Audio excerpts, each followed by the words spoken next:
¿Es bueno o es malo comer colesterol en la dieta? El colesterol ha sido el enemigo por mucho tiempo y de pronto no debería serlo.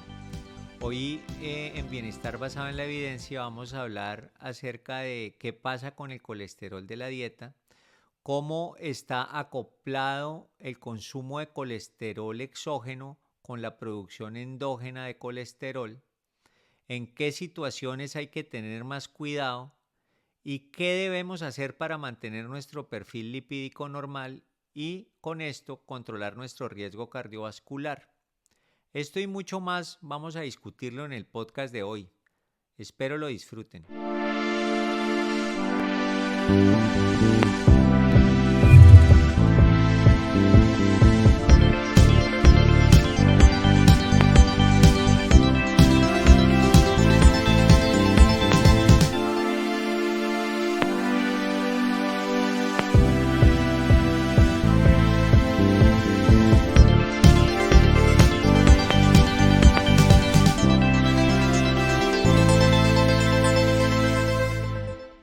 Bienvenidos a Bienestar Basado en la Evidencia. Soy su anfitrión, Efraín Riveros, doctor Efraín.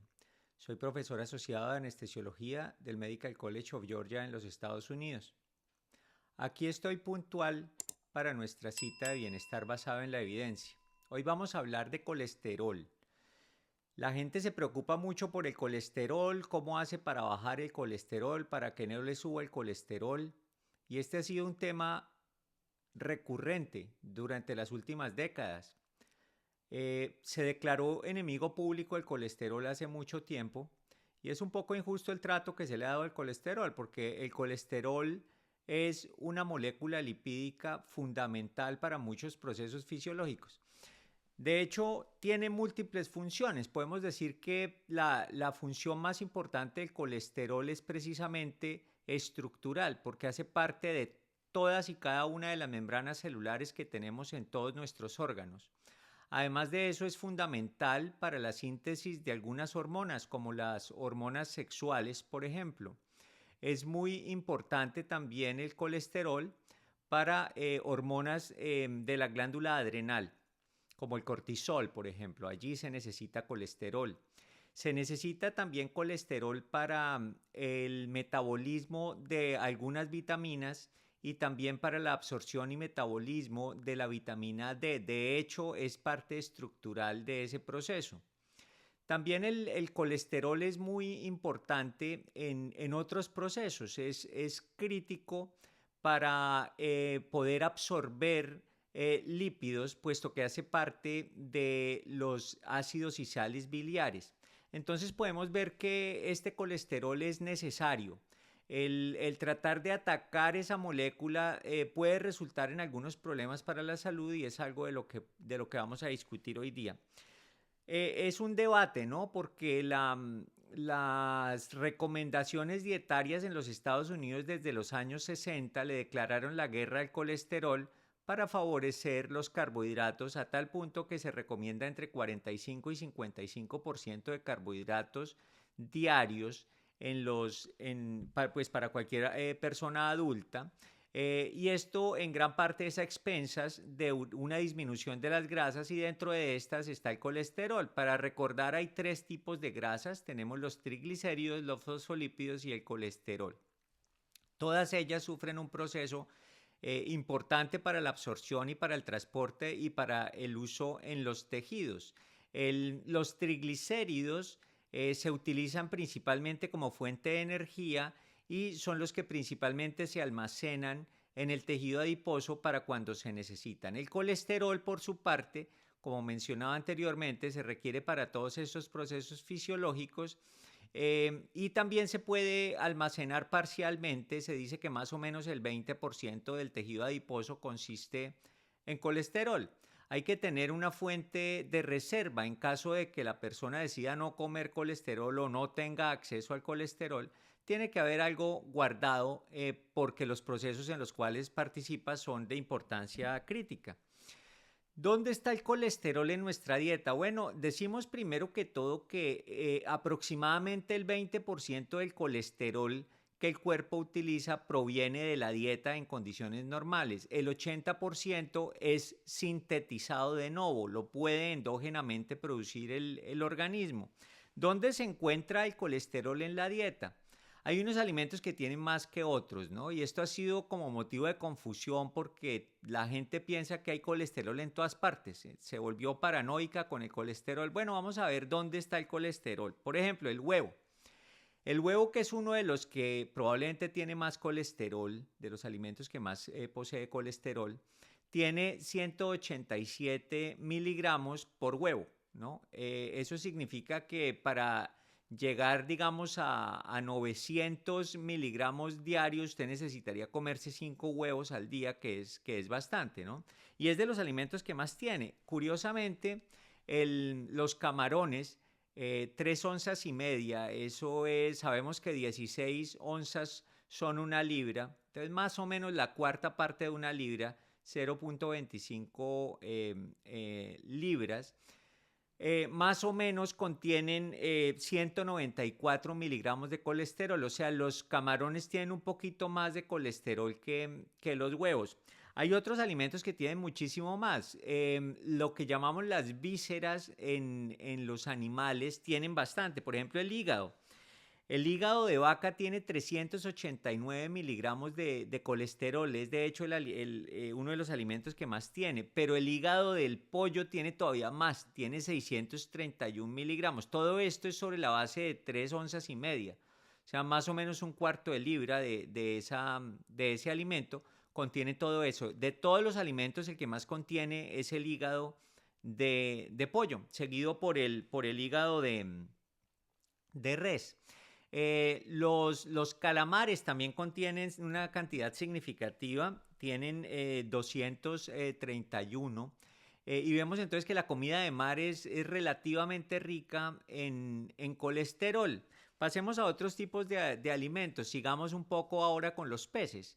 El salmón tiene 63, o sea, realmente poquito, tiene 3 veces menos que un huevo, ¿no? Y estamos hablando siempre con la misma medida de 3,5 onzas. La carne molida que llamamos magra, esa carne molida tiene 71, tampoco tiene muchísimo más que el salmón. Un churrasco, por ejemplo, un churrasco tiene 81. Entonces ustedes preguntarán, bueno, pero yo le veo pues el borde de grasa al churrasco. La mayoría de esa grasa resulta siendo triglicéridos más que colesterol. De colesterol tiene 89, que es menos de la mitad de lo que tiene un huevo. El jamón tiene 53. La mantequilla tiene 11. Nuevamente hablamos de lo mismo. La mantequilla es grasa principalmente saturada, y esta grasa saturada es principalmente triglicérido. Tiene apenas 11 miligramos de colesterol.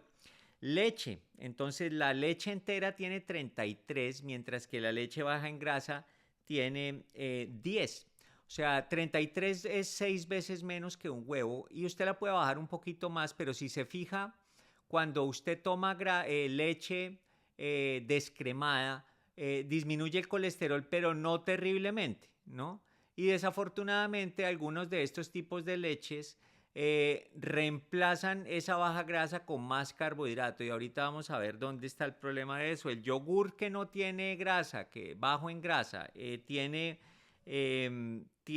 miremos aquí, 10 miligramos, mientras que el yogur entero tiene 30 miligramos.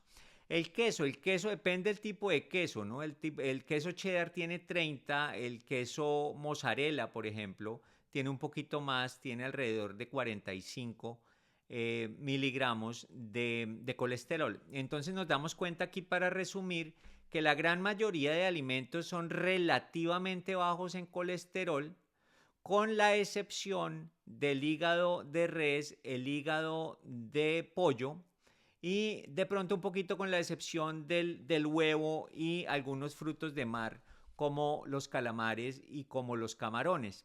Pero si usted excluyera esos alimentos, es difícil que usted alcance inclusive su requerimiento diario de colesterol. O sea, hay que tener cuidado con lo que consumimos, Y el colesterol vamos a ver por qué no es nuestro enemigo.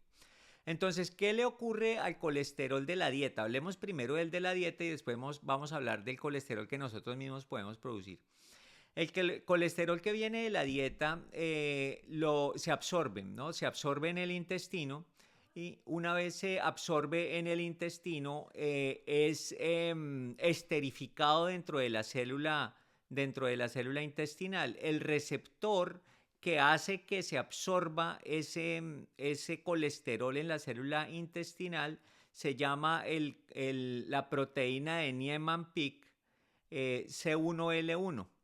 Ese receptor es importante porque hay medicamentos que son capaces de esencialmente bloquear este receptor, como el ezetimibe, que es uno de los medicamentos que se está impulsando para añadir a las estatinas o inclusive para reemplazarlas en los pacientes que son intolerantes a este tipo de medicamentos. Y vamos a hablar ahorita de eso. Entonces, sabemos que ese colesterol se esterifica, pero no todo, hay un poco que se queda libre, ¿no? Ese colesterol que se queda libre dentro de la célula intestinal se devuelve al intestino y se dice que más o menos un cuarto del colesterol que usted consume sale de todas maneras en las heces. Y esto ocurre primero por que se devuelve, este colesterol libre que no se esterificó, se devuelve al intestino. Y además de eso, hay otra parte de ese colesterol libre que no se esterificó que va a pasar directamente a ser parte de la lipoproteína HDL o de alta densidad, y esa HDL se la lleva al hígado y el hígado la utiliza para producir sales biliares y vuelve y la manda al intestino.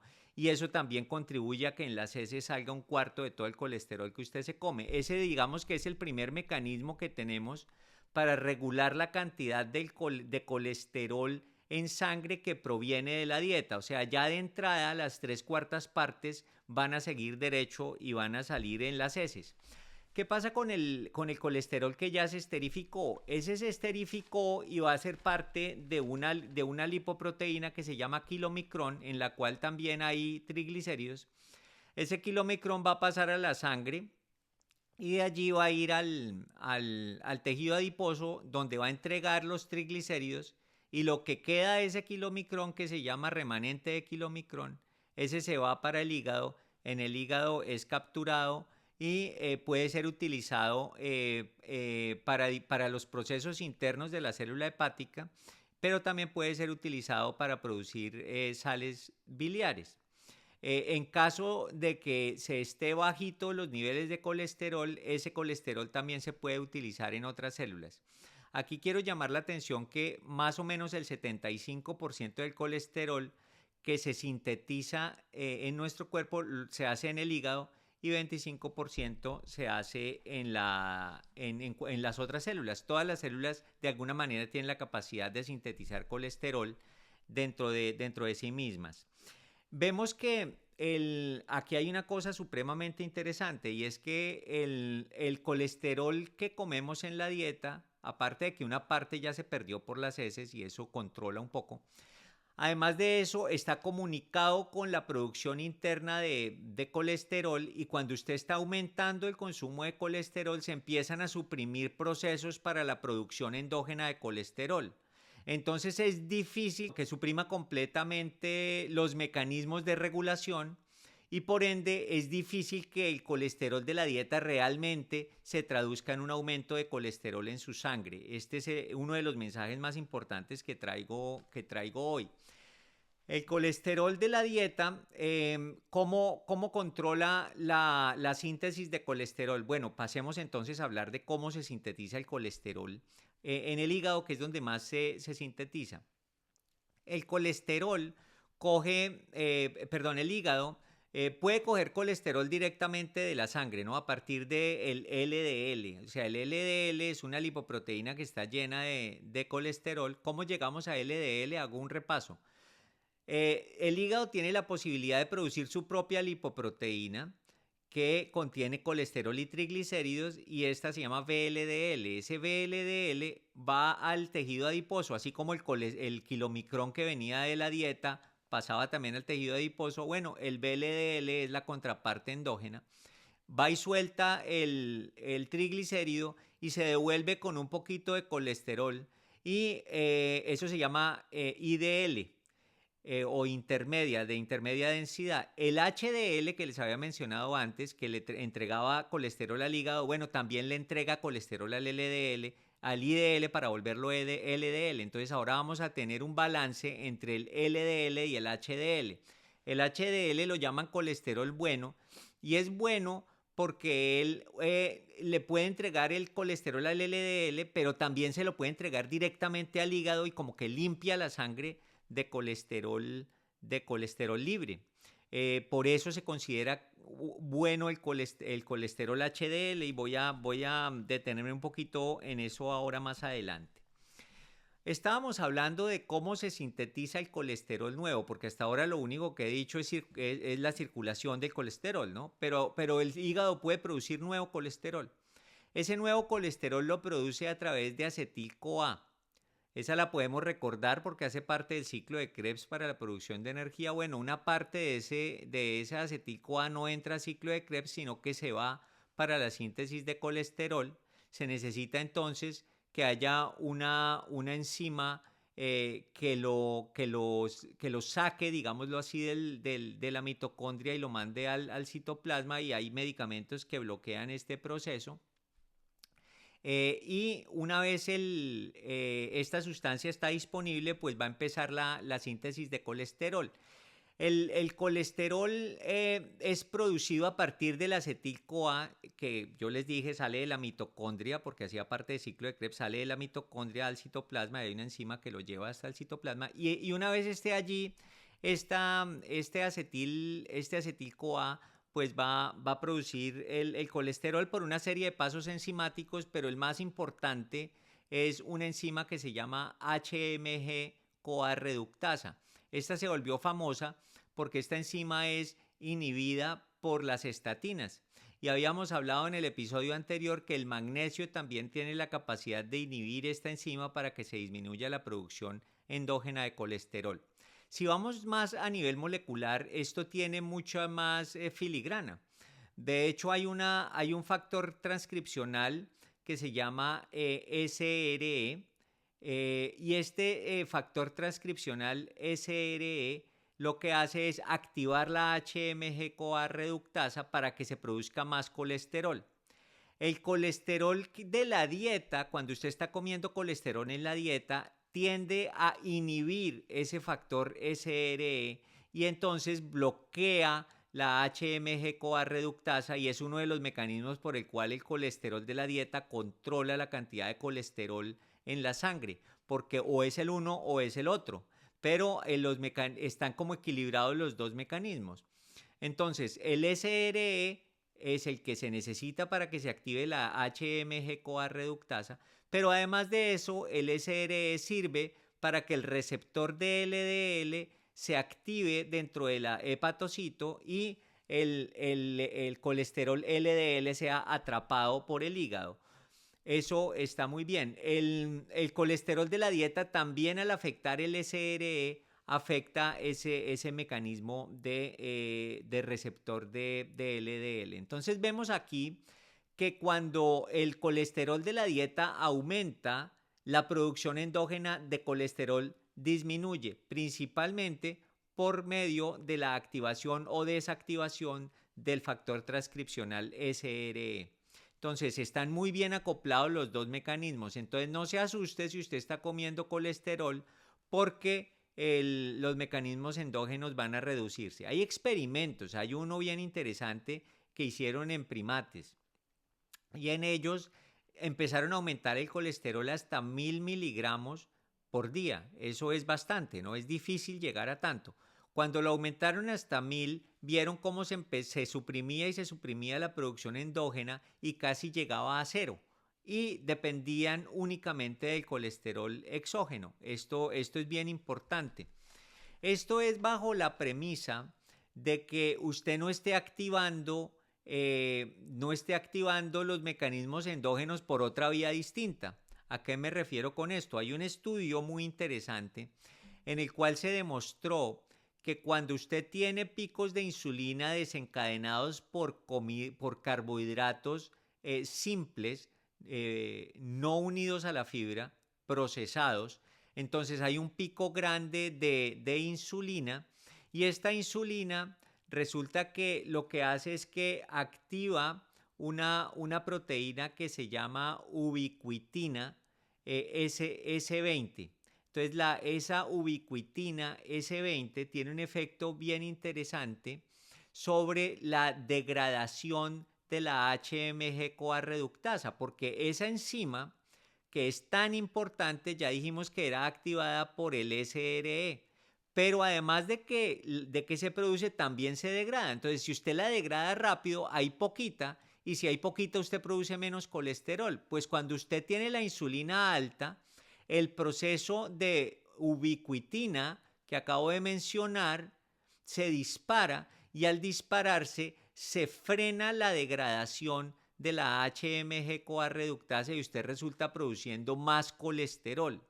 Entonces, si usted dice, no, a mí el colesterol no me hace daño, claramente no le hace daño, porque usted con colesterol de la dieta suprime la producción endógena, o sea, usted está bien. Pero si por otro lado está comiendo procesados, esos procesados aumentan la concentración de insulina, resultan bloqueando la degradación de HMG-CoA reductasa, y usted empieza a producir colesterol endógeno. En otras palabras, desacopla el balance que debería haber entre el colesterol de la dieta y el colesterol endógeno.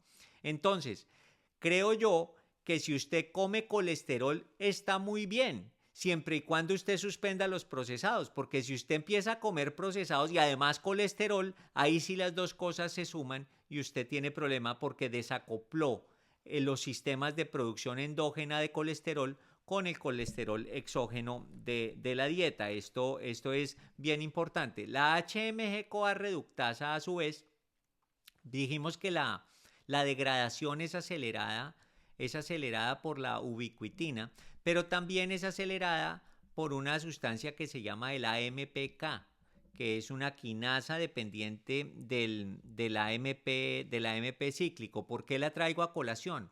Porque los pacientes que tienen hipotiroidismo, la falta de hormona tiroidea lo que hace es que bloquea esta vía de AMPK. Entonces la HMG-CoA reductasa, tan importante para que se produzca colesterol, no se degrada, entonces sigue funcionando y empieza a producir más colesterol. Por esta razón, las personas que sufren de hipotiroidismo tienen más dificultad para poder controlar su colesterol.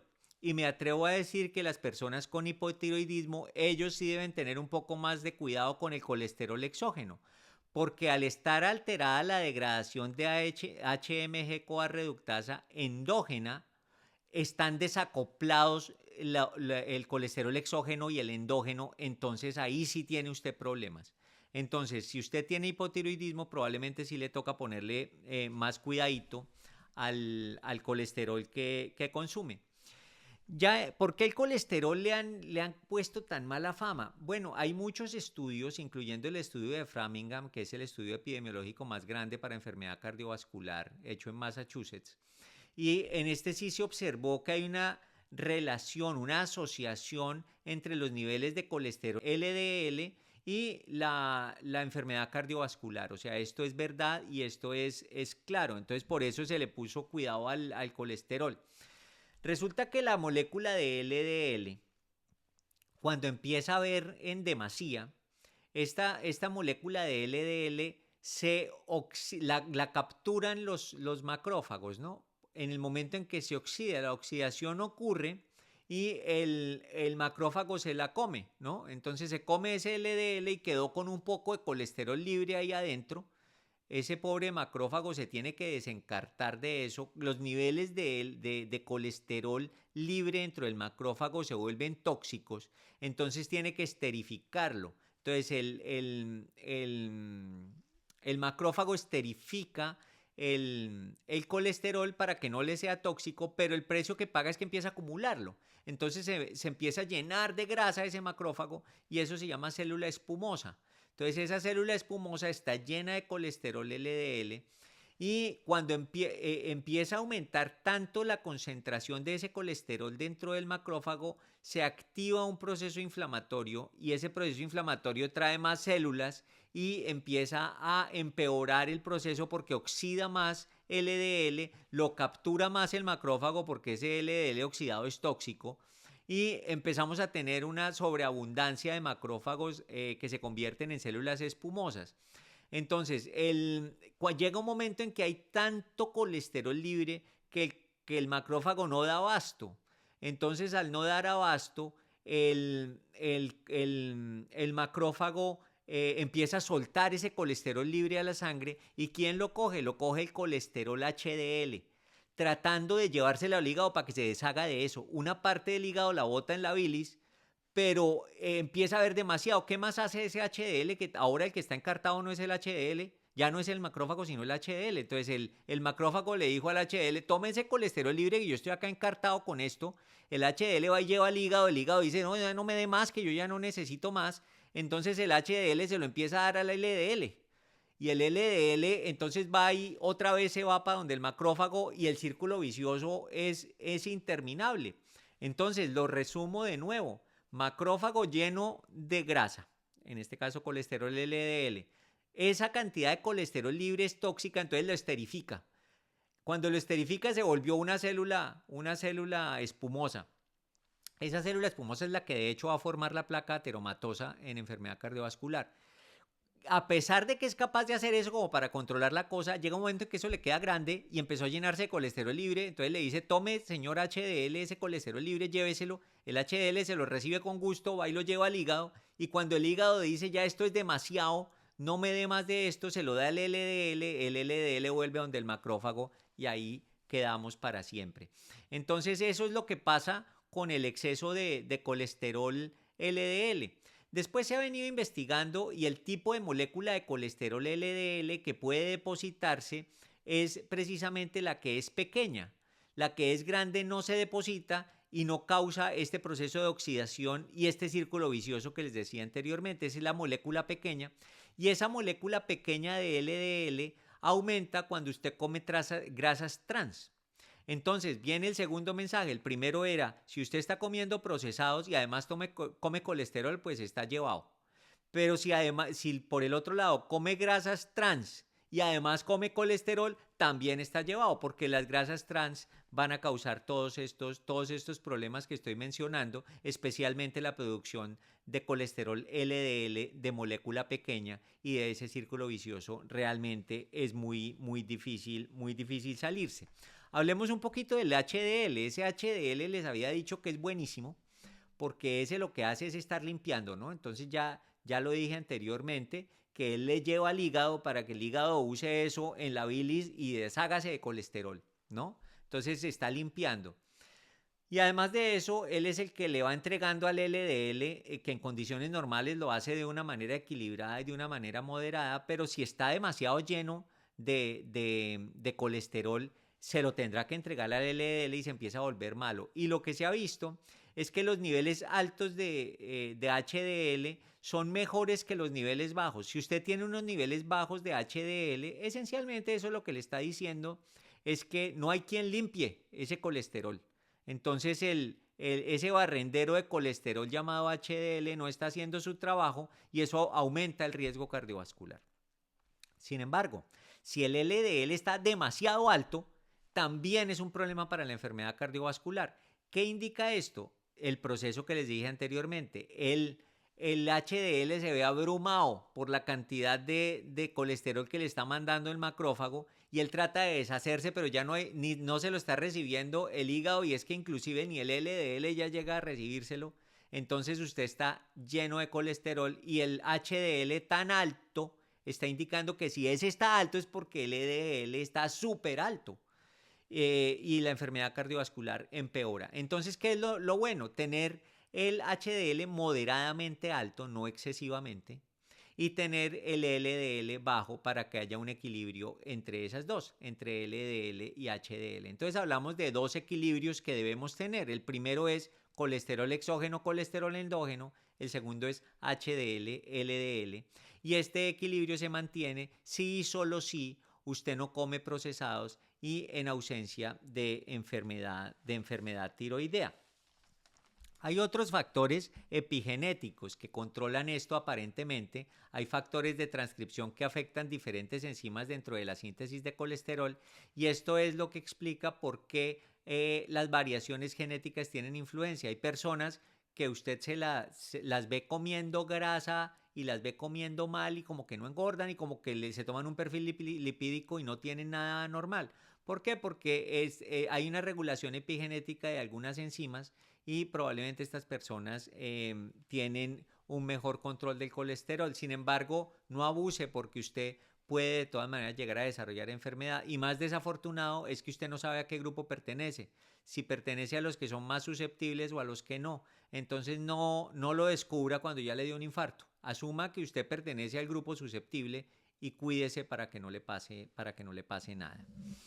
En cuanto a la enfermedad cardiovascular es importante mencionar que las personas que han llegado a un estado de desequilibrio tal que se vuelve o se sale de control el manejo del colesterol, pues ellos llegan a un momento en que les formulan medicamentos, ¿no? El más conocido son las estatinas.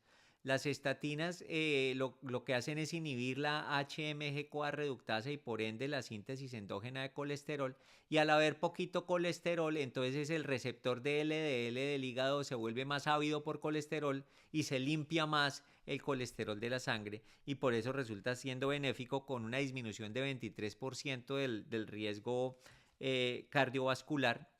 Y hay una cosa que es interesante y es que cuando empiezan las estatinas, cuando se las empiezan a administrar a los pacientes, hay un significativo o una significativa mejoría del perfil lipídico, pero subir más la dosis no significa que va a haber mejor control.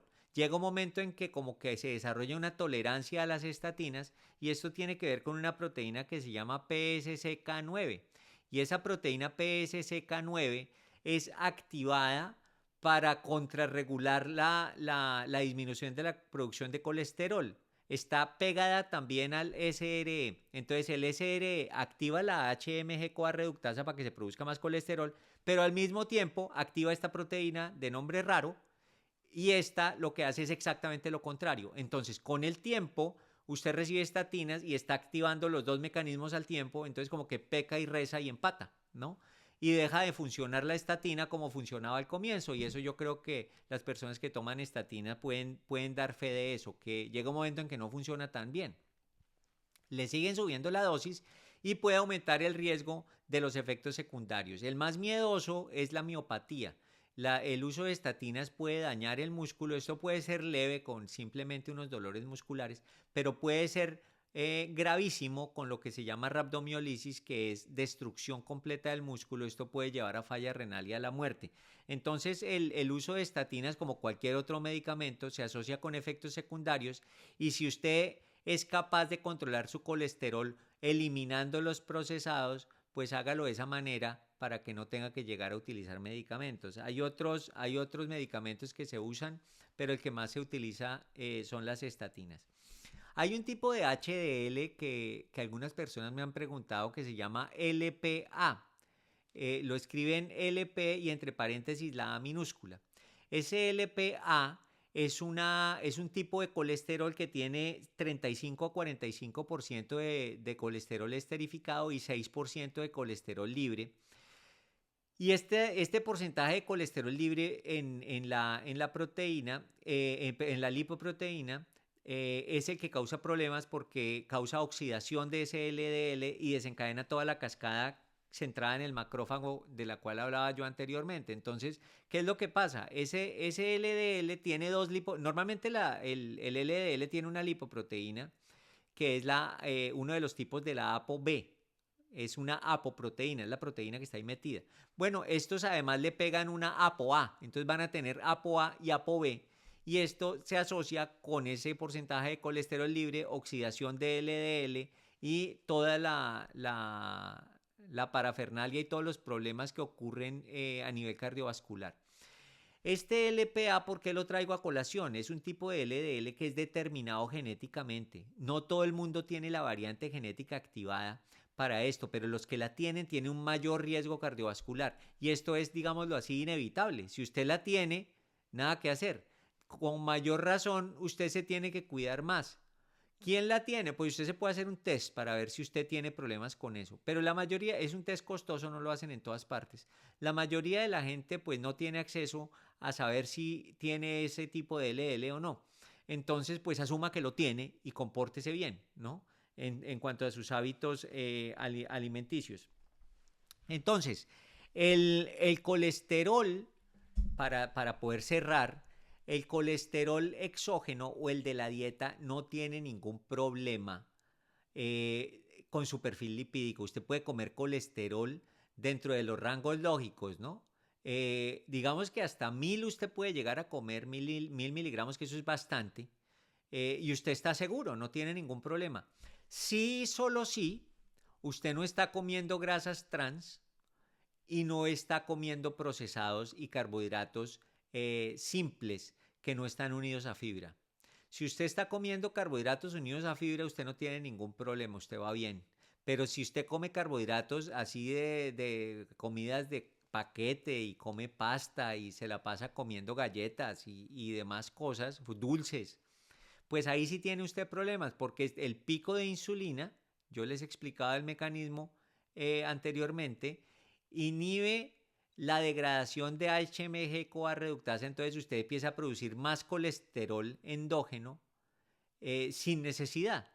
Entonces ya se suman el exógeno y ese endógeno que no debía estar produciendo, se suman y ahí sí tiene usted problemas con el colesterol. Igual le pasa si usted consume grasas trans, porque las grasas trans se asocian también a una disminución de la degradación de HMG-CoA reductasa, entonces usted desacopla los dos mecanismos, endógeno-exógeno, y está ahora sumándolos y va a resultar con mucho más colesterol. Si usted tiene hipotiroidismo, tiene que tener más cuidado en el consumo de colesterol, pero especialmente eliminando 100% los procesados y 100% las grasas trans, de tal manera que su colesterol exógeno sea el que gobierne el equilibrio. Entonces, esas son las tres situaciones en las cuales debe usted tener más cuidado: grasas trans, procesados, que son carbohidratos simples, y personas con hipotiroidismo. Naturalmente, si usted ya tiene obesidad, resulta que el colesterol adicional, cuando usted tiene obesidad y sigue comiendo mal, sigue comiendo con grasas trans y procesados, ese colesterol en exceso que usted está guardando, lo guarda en el tejido adiposo visceral e induce una respuesta inflamatoria mediada por macrófagos también en la grasa visceral, aumenta la resistencia a la insulina y la cosa empeora aún más. Por eso usted observa que las personas con obesidad se les dificulta tener control del perfil lipídico. No porque ellos coman mucho colesterol, ya vimos que no es tan fácil comer mucho colesterol porque los alimentos no tienen tanto, con algunas excepciones, ¿no? Es porque ellos tienen ese aumento en los niveles de insulina y empieza a aumentar la producción endógena de colesterol, y todo ese colesterol que empieza a sobrar se va para la grasa visceral y no lo para nadie. Si usted tiene obesidad, nuevamente hay que suspender los ultraprocesados 100%, suspender las grasas 100%, y ahí ya usted puede consumir su colesterol de la dieta, obviamente con moderación. Eso, en resumen, es lo que tiene que ver con el colesterol. ¿Qué podemos hacer para que el colesterol se controle? Y hablamos un poco de los mecanismos de acción de algunos de los medicamentos que se utilizan para bajar el colesterol. Si usted necesita medicamentos, naturalmente tiene que ser esto ordenado por un doctor, alguien que esté a cargo de su manejo. Pero no es necesario que usted llegue a eso. Usted tiene control sobre su perfil lipídico conociendo estos conceptos que acabamos acá de delinear. En la descripción del video vamos a poner algunos artículos que sustentan lo que estamos hablando aquí basado en la evidencia, y en la sección de comentarios quisiera escuchar de ustedes sus experiencias y vamos a empezar a hacer como sesiones de preguntas y respuestas en esta sección de comentarios con respecto a dudas que ustedes puedan tener con respecto al manejo del colesterol, y de aquí para allá vamos a seguirlo también manteniendo abierto este canal de preguntas y respuestas.